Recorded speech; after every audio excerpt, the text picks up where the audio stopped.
வணக்கம். எட்டாம் அறிவு. இந்த எட்டாம் அறிவு நிகழ்ச்சி ராமர் பாலம். இது ராமேஸ்வரம்.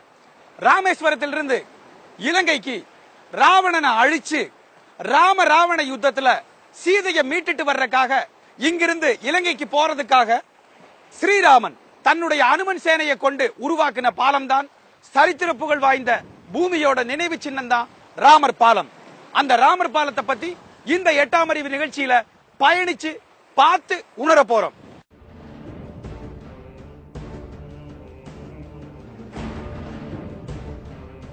சேது சமுத்திர திட்டத்துக்காக ராமர் பாலத்தை உடைக்க கூடாது. ஏன்? உடைத்தால் உருவாக போகும் அழிவுகள். ராமன் என்ன என்ஜினியரா? அபத்தமான அறியாமை கேள்விகளுக்கு ஆச்சரியங்கள் நிறைந்த அறிவியல் விடைகள்.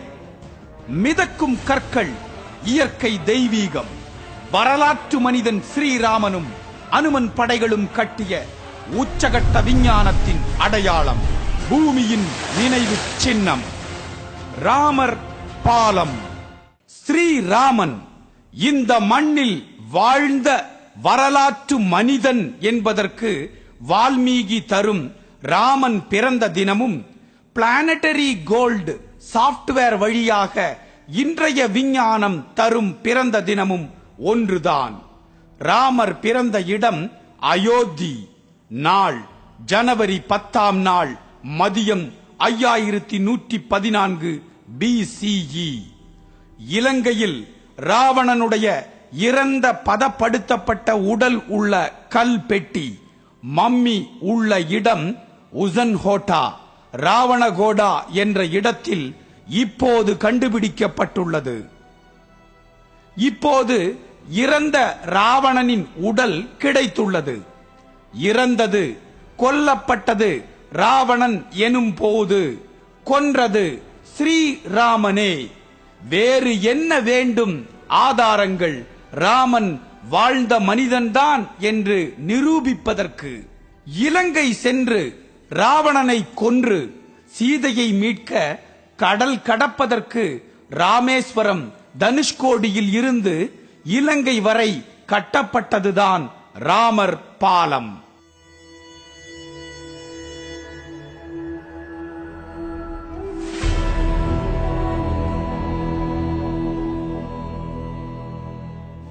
லட்சக்கணக்கான ஆண்டுகளுக்கு முன்னாடி ஸ்ரீராமனும் அனுமன் சேனையும் கட்டிய அந்த ராமர் பாலம், அதாவது இருப்பதாக நம்பப்படும் ராமர் பாலம்ங்கிற அந்த வாக்கியம் தவறு. கட்டப்பட்ட பாலம், சரித்திரத்தின் அடையாளமா, புராதன சின்னமா, பூமியோட நினைவு சின்னமா இருக்கிற அந்த ராமர் பாலம் இலங்கையில் இருக்கிற ராவணனை அழிக்கிறதுக்காக இந்தியாவையும் இலங்கையும் இணைக்கும் அந்த பாலம் லட்சக்கணக்கான ஆண்டுகளுக்கு முன்னாடி கட்டப்பட்டது.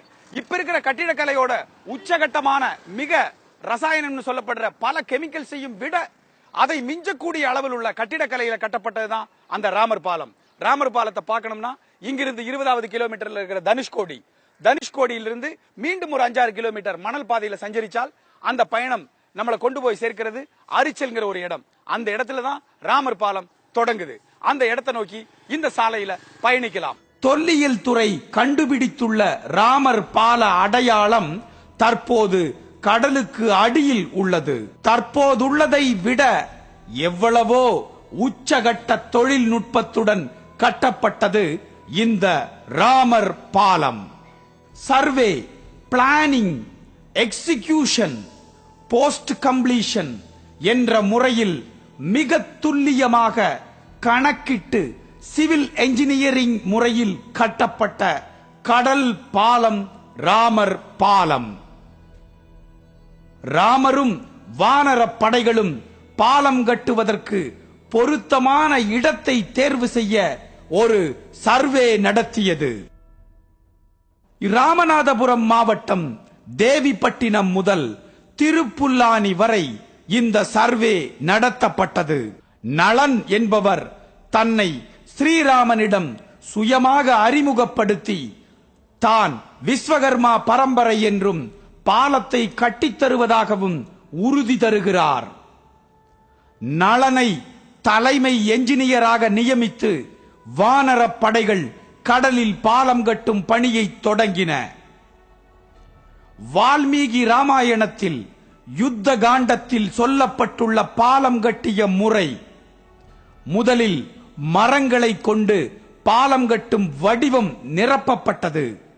எல்லா வகையான மரங்களும் உபயோகப்படுத்தப்பட்டன.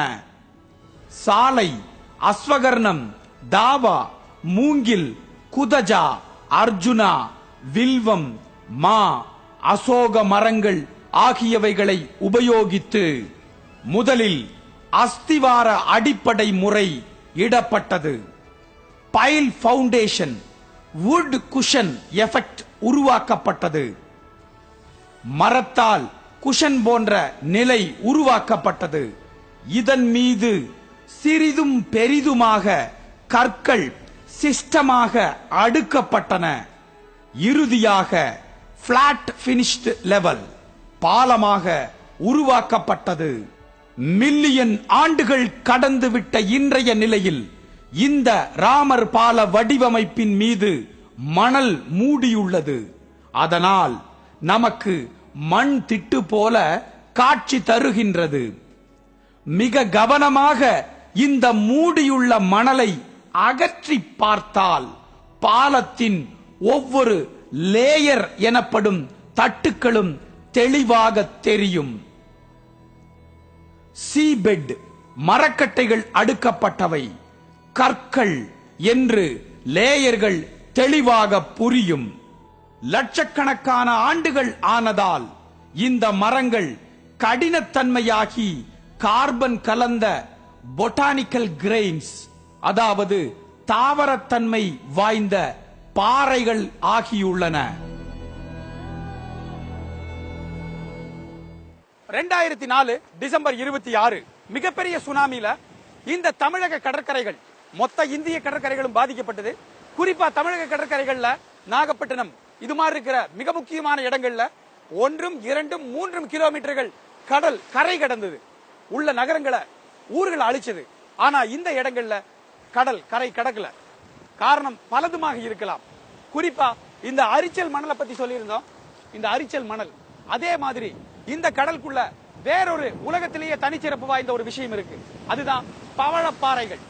அந்த பவளப்பாறைகள் இந்த மொத்த இடத்துக்கும் ஒரு அரண், அதாவது பாதுகாவலன் மாதிரி இந்த இடத்தை அப்படியே பாதுகாத்து வச்சிருக்குங்கிறது சரித்திர உண்மை மட்டுமல்ல, விஞ்ஞான உண்மை.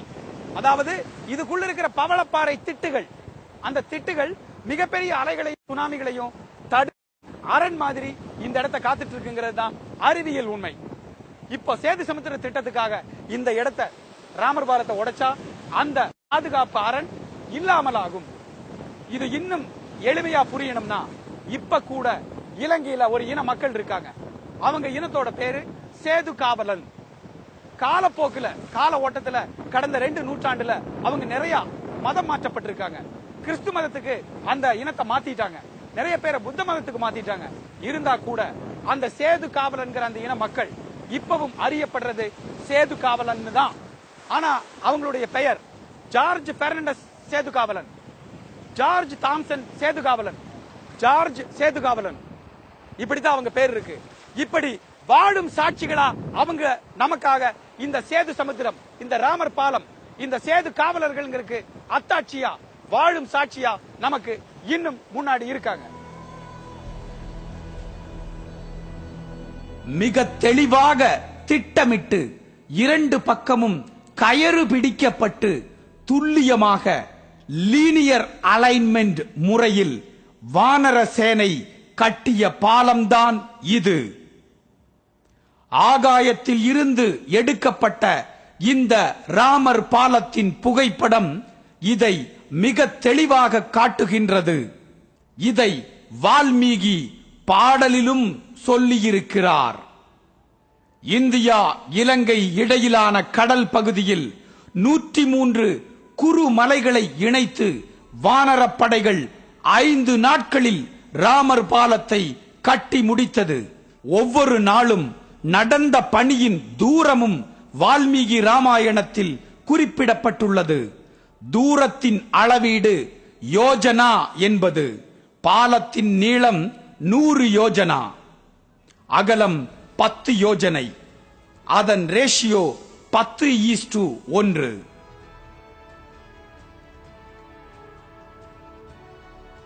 இன்றைய பாலத்தின் நீளம் 35 கிலோமீட்டர், அகலம் 3.5 கிலோமீட்டர்.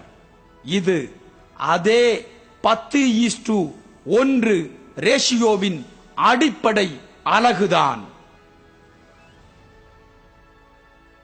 ராவணனை கொன்ற பிறகு சீதையை அழைத்துக் கொண்டு ராமனும் லட்சுமணனும் புஷ்பக விமானத்தில் திரும்பி வரும்போது சீதையிடம் சொல்கிறார் ராமர், பாலம் கட்டியது கடினமான பணியாக இருந்தது. நளன்தான் மிகுந்த பணியாற்றினார் என்று நளசேது என்று ராமன் பெயரிடுகிறார். இலங்கை நூலகத்திலும் தஞ்சாவூர் சரஸ்வதி மகால் நூலகத்திலும் ராமர் பாலம் கட்டுமான வரைபடம் உள்ளது கண்டுபிடிக்கப்பட்டுள்ளது.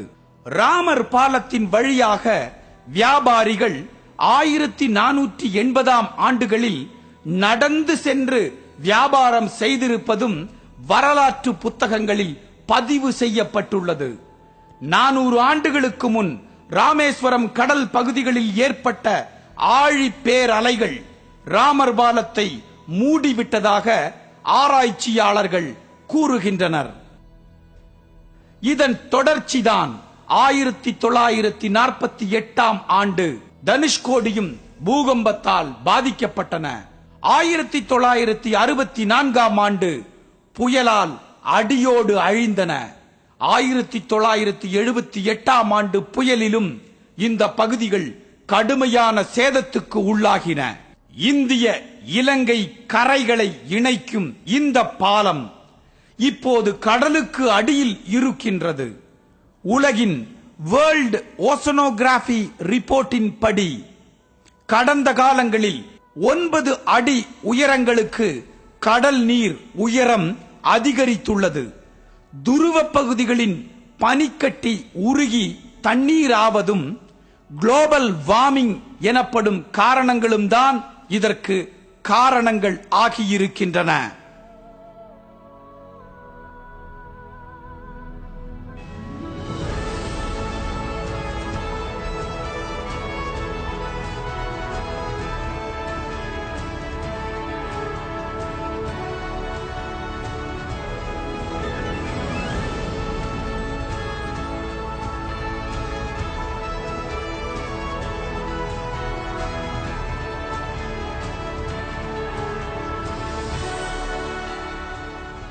கம்ப்யூட்டர் இன்டர்நெட்ல கூகுள் எர்த்னு ஒரு டெக்னாலஜி இருக்கு. அதாவது சேட்டலைட்ல எடுத்த போட்டோ கூகுள் எர்த்ல வச்சிருக்காங்க. இந்த இடம் லட்சக்கணக்கான ஆண்டுகளுக்கு முன்னாடி ஸ்ரீராமன் அனுமன் சேனையும் கட்டின இந்த ராமன் பாலம். இந்த பாலம் இந்த தண்ணிக்குள்ள இருக்கு. மேலாக பார்த்தா தண்ணிக்குள்ள தெரியாது. இந்த பாலம் சேட்டலைட் போட்டோகிராஃபில மிக துல்லியமா தெரியும். அது அடிக்கடி நம்ம கூகுள் எர்த்ல பார்த்திருப்போம். அந்த கூகுள் எர்த்ல பார்த்த அந்த இடத்தோட தொடக்க புள்ளி ராமர் பாலத்தோட இந்திய தொடக்கம். சில நூற்றாண்டுகளுக்கு முன்னாடி கட்டப்பட்ட சீன பெருஞ்சுவர் கூட உலக அதிசயமா, உலகத்தில் மிகப்பெரிய பாரம்பரிய சின்னமா பார்க்கப்படுது, சொல்லப்படுது. இந்த ராமர் பாலம் ஸ்ரீராமனால் அனுமன் சேனை கட்டிய இந்த ராமர் பாலம், இந்த அனுமன் சேனை கட்டிய இந்த பாலம் லட்சக்கணக்கான ஆண்டுகளுக்கு முன்னாடி கட்டப்பட்டது. நம்முடைய பாரத தேசம் மட்டுமல்ல, பூமியோட நினைவு சின்னமா இந்த பாலம், இந்த ராமர் பாலம் உருவாக்கப்படணும், கருதப்படணும், அறிவிக்கப்படணுங்கிற ஒரு வேண்டுகோள் இருக்கு.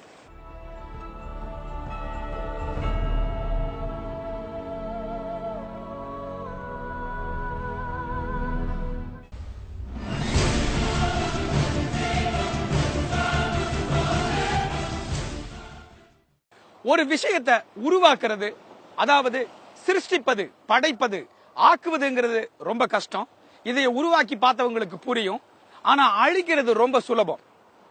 ராமர் பாலம் லட்சக்கணக்கான ஆண்டுகளுக்கு முன்னாடி கட்டப்பட்ட ராமர் பாலத்தை இடிச்சே ஆகணும், உடைச்சு தான் சேது சமுத்திர திட்டத்தை நிறைவேற்றணும்னு சொல்றவங்களுக்கெல்லாம் ஒரு வேண்டுகோள். தமிழகம் உட்பட இந்தியா முழுவதும் எத்தனையோ கிராமங்கள் மற்ற ஊர்களுடன் தொடர்பு இல்லாம துண்டிக்கப்பட்டிருக்கு, ஒரு பாலம் இல்லாம. அதாவது நதிகள் வெள்ளப்பெருக்கினாலையும் மிகப்பெரிய வெள்ளம் வந்ததுனாலையும் ஆத்துக்கு இடையில பாலம் இல்லாததுனாலையும் அந்த ஊர் மற்ற ஊர்களுடன் வெளி உலக தொடர்பு துண்டிக்கப்பட்டு படிப்பதற்காக குழந்தைகள் கிலோமீட்டர்கள் சுத்தி நடந்து வந்துதான் பள்ளிக்கூடம் போறாங்க, கல்லூரிகளுக்கு போறாங்க. வேலைக்கு போற உழைப்பாளிகள் கூட இந்த பாலம்ங்கிற ஒண்ணு இல்லாததுனால பரிசல்ல போறதும், பரிசல் இல்லாத இடங்கள்ல கிலோமீட்டர்கள் சுத்தி போறதுமான ஒரு வேதனையான காலகட்டத்தில் வாழ்ந்துட்டு இருக்காங்க. இப்பவும் அவங்களுக்கெல்லாம் பாலம் கட்டி கொடுக்க வேண்டியது வந்தால் குறைந்தது நூற்றுக்கணக்கான பாலங்கள் இந்தியா முழுவதும் கட்ட வேண்டியது வரும்.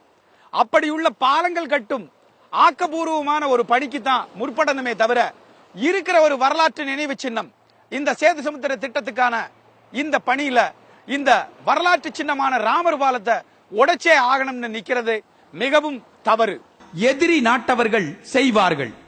புராதன அடையாளங்களை தேடி தேடி அழிப்பார்கள். கலாச்சார சின்னங்களை தரைமட்டமாக்குவார்கள். அறிவுசார் கல்வெட்டுக்கள், எழுத்து வடிவங்கள் எதுவும் இல்லாமல், முற்றிலும் இல்லாமல் செய்வார்கள். நூலகங்களை எரிப்பார்கள், தீயில் பொசுக்குவார்கள். இப்போது இந்த சிந்தனை வர காரணமே இதுதான். ராமர் பாலம்.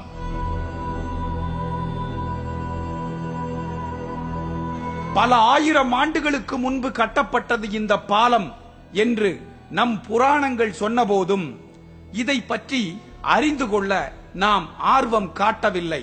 அமெரிக்க நாட்டின் நாசா விண்வெளி நிறுவனம் படம் எடுத்து காட்டிய பிறகுதான் நமக்கே தெரியும். இது மன்னார் வளைகுடாவையும் பாக் ஜலசந்தியையும் பிரிக்கிறது என்கிறார்கள். இது சுண்ணாம்பு பாறையால் உருவானது என்கிறார்கள். 3500 ஆண்டுகளுக்கு முன்பு இயற்கையாக தோன்றியது என்கிறார்கள். 3 முதல் 30 மீட்டர் ஆழத்தில் தான் உள்ளது என்கிறார்கள். இது மனிதனால் கட்டப்பட்டது இல்லை என்கிறார்கள். கடைசியில் இது ஆதாம் பாலம் என்று சொல்லிவிட்டு அமைதியாகி விட்டார்கள். இது இத்துடன் முடிந்து போயிருக்கும். சேது சமுத்திர திட்டம் துவங்கப்பட்டதும் சூடு பிடித்தது இந்த விவகாரம். கடலை ஆழப்படுத்தி கப்பல் விடப் போகிறோம், அதற்கு இடையூறாக இருக்கும் பாலத்தை அகற்றிவிட்டு திட்டம் செயல்படுத்தப்பட வேண்டும் என்கிறார்கள்.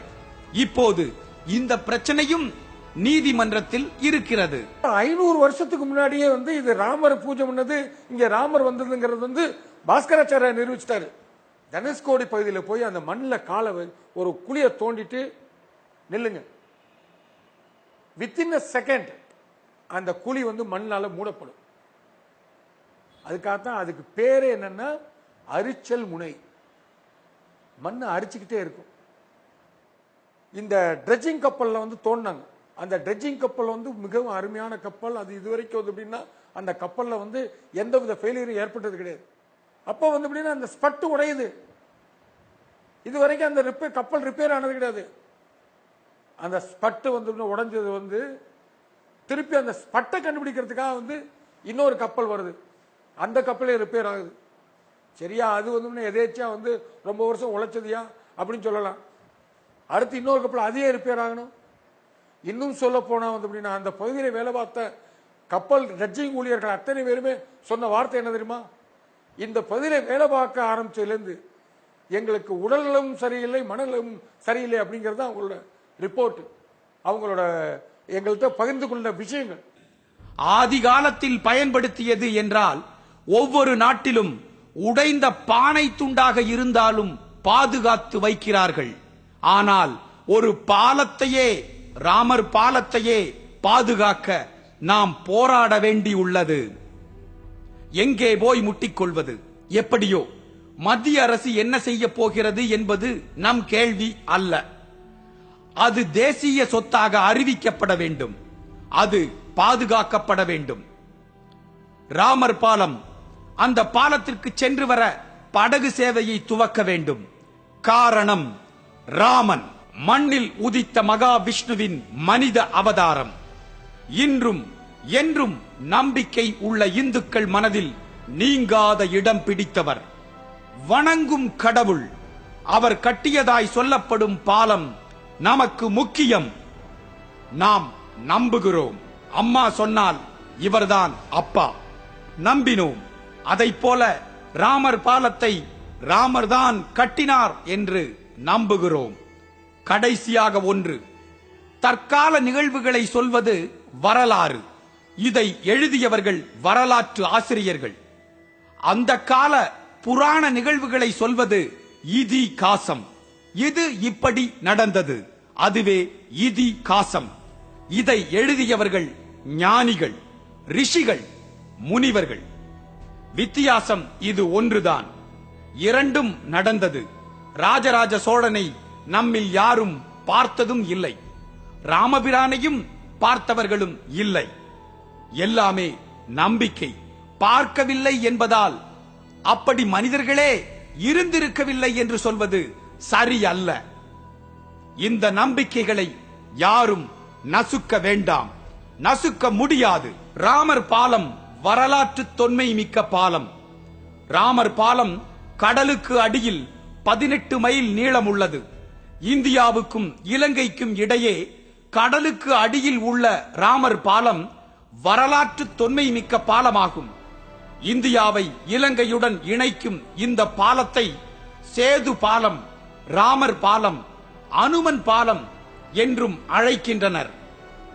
பூமியோட நினைவு சின்னமாயிருக்கிற ராமர் பாலம், இந்த ராமர் பாலத்தை சேது சமுத்திர திட்டத்துக்காக உடைக்கணுமா வேண்டாமான்னு நாட்கணக்கில் உட்கார்ந்து 4-5 பேர் சுத்தி இருந்து விவாதம் பண்ணி தீர்மானிக்க முடியாது, தீர்மானிக்க வேண்டிய விஷயம் அல்ல இது. இயற்கை மாபெரும் சக்தி கொண்டது. தெய்வீகமான இயற்கைக்கு எதிராக எதுவுமே செய்ய முடியாது மனிதனால்.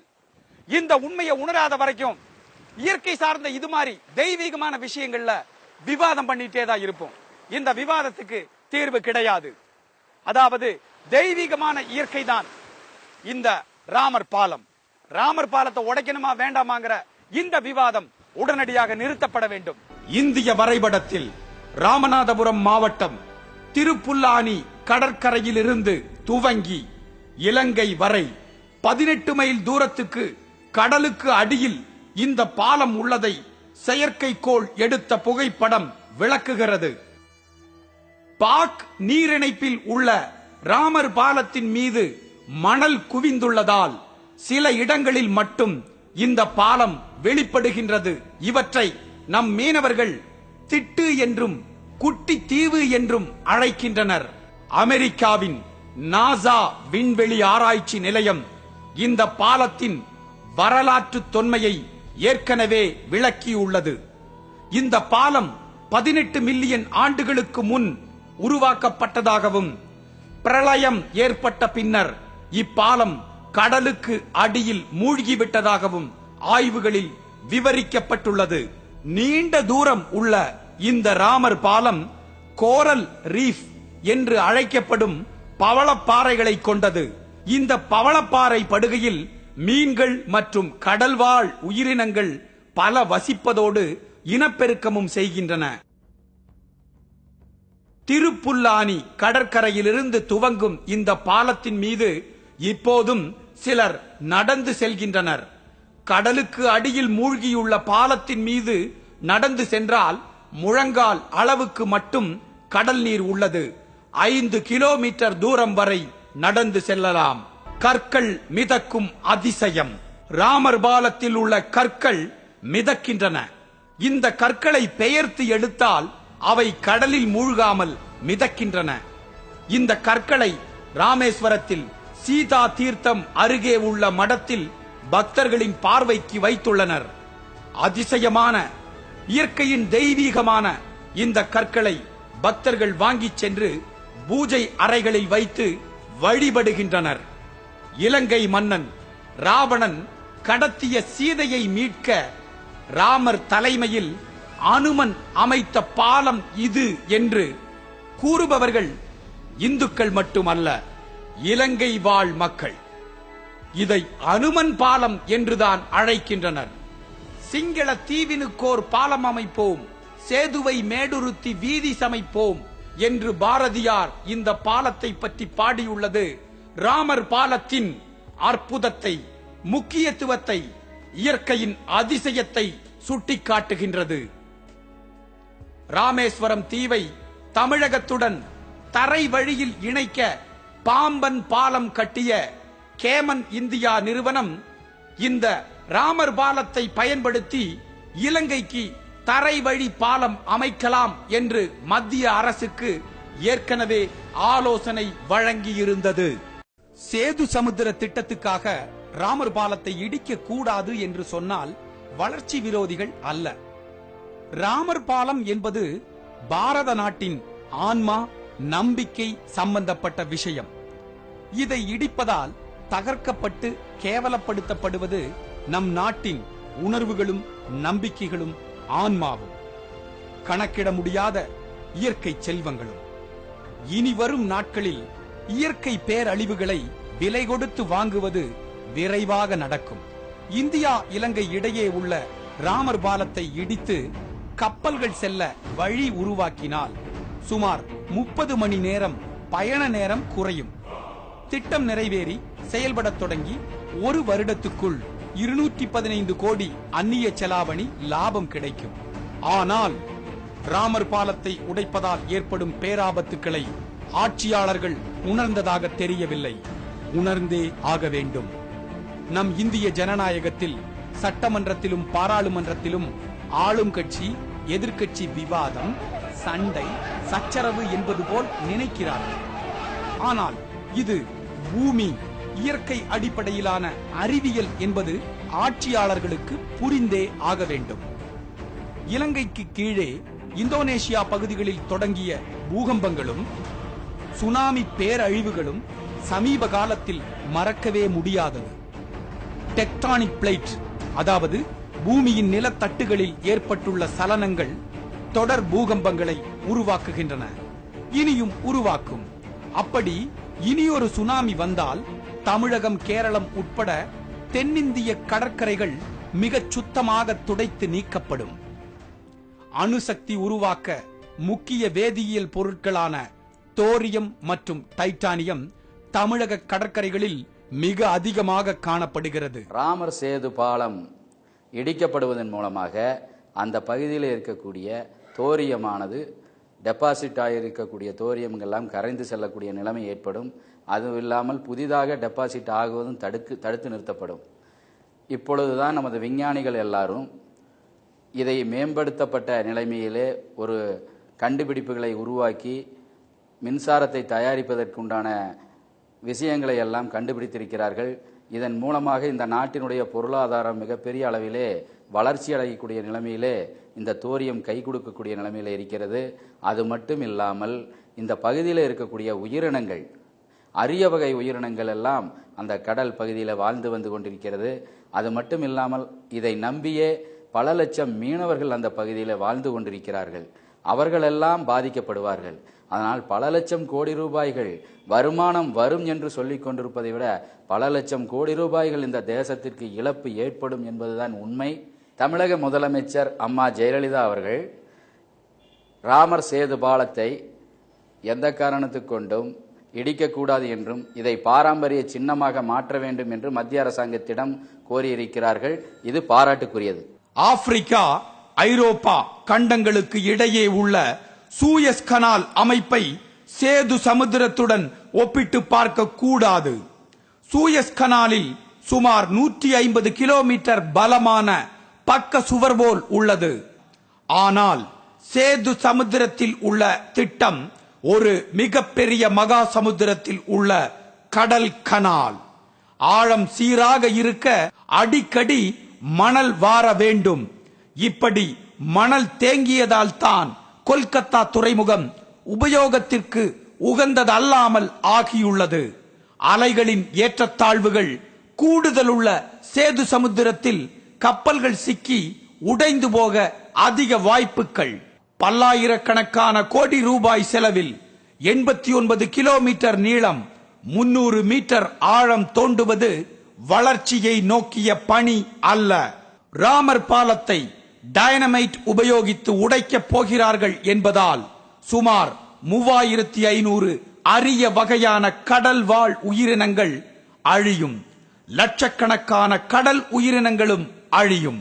கடலுக்குள் ஆழமாக தோண்டுவது என்பது, அதாவது பூமியின் நிலத்தட்டுக்களை ஆட்டி பார்ப்பது போன்ற செயலாகும்.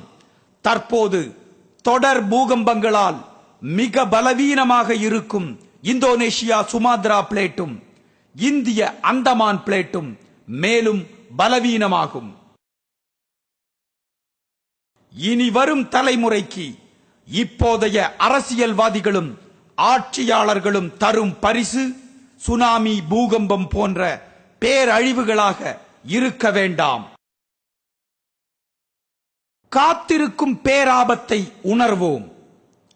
தொழில்நுட்பம் வானளாவி வளர்ந்து விட்டதாக எண்ணிக்கொண்டிருக்கும் இன்றைய காலகட்டத்தில் மனிதர்கள் வாழ 6 கால் பில்லர்களுடன் ஒரு பாதுகாப்பான கட்டிடத்தை கூட கட்ட முடியாத இயலாமையில் தான் வாழ்ந்து கொண்டிருக்கின்றோம். காலங்களுக்கு முன்பு மதுரை மீனாட்சி அம்மன் கோவில் போன்ற அற்புதமான பாதுகாப்பான 1000 கால் மண்டபங்கள் கட்டப்பட்டது எப்படி? சுனாமி அலைகள் எல்லா இடங்களிலும் பேரழிவை உண்டு பண்ணிய போதும் திருச்செந்தூர் சில கிலோமீட்டர்கள் கடல் உள்வாங்குவது ஏன்? மனிதனின் அறிவியல் வானளாவி எட்டிய அளவுக்கு பூமிக்குள் எதையும் கண்டுபிடித்து விடவில்லை என்பதை உணர்வோம். இயற்கையில் இது தேவை, இது தேவையில்லை என்று தரம் பிரிக்கவோ தவிர்க்கவோ தப்பிக்கவோ ஒரு காலும் முடியாது. தெய்வீகமான இயற்கை மாபெரும் சக்தியுடையது. ராமர் பாலம் தேசிய சொத்தாக அறிவிக்கப்பட வேண்டும். ராமர் பாலம் பூமியின் நினைவு சின்னம், பாதுகாக்கப்பட வேண்டும். உண்மைகளை மட்டுமே மக்களுக்கு சொல்வதற்காக இந்த 8ஆம் அறிவு நிகழ்ச்சி ராமர் பாலத்தை உங்களுக்கு காட்டியது. அடுத்த 8ஆம் அறிவு நிகழ்ச்சியில கடலுக்கு அடியில் இப்பவும் தூங்கிட்டு இருக்கிற ஒரு நகரம், அந்த நகரத்தோட பேர் துவாரகா. ஸ்ரீகிருஷ்ணர் இந்த மண்ணில் வாழ்ந்தவர். மகாபாரத யுத்தம் இந்த மண்ணில் நடந்த யுத்தம். குருஷேத்திர போர் இந்த மண்ணில் நடந்தது. உலகத்திலேயே முதலாக அணு ஆயுதம் பயன்படுத்தப்பட்டது குருஷேத்திரத்தில் தான். அடுத்த 8ஆம் அறிவு நிகழ்ச்சியில உங்களை சந்திக்கும் வரை உங்களிடமிருந்து விடைபெறுவது உங்கள் கே. சரவணகுமார். நன்றி, வணக்கம்.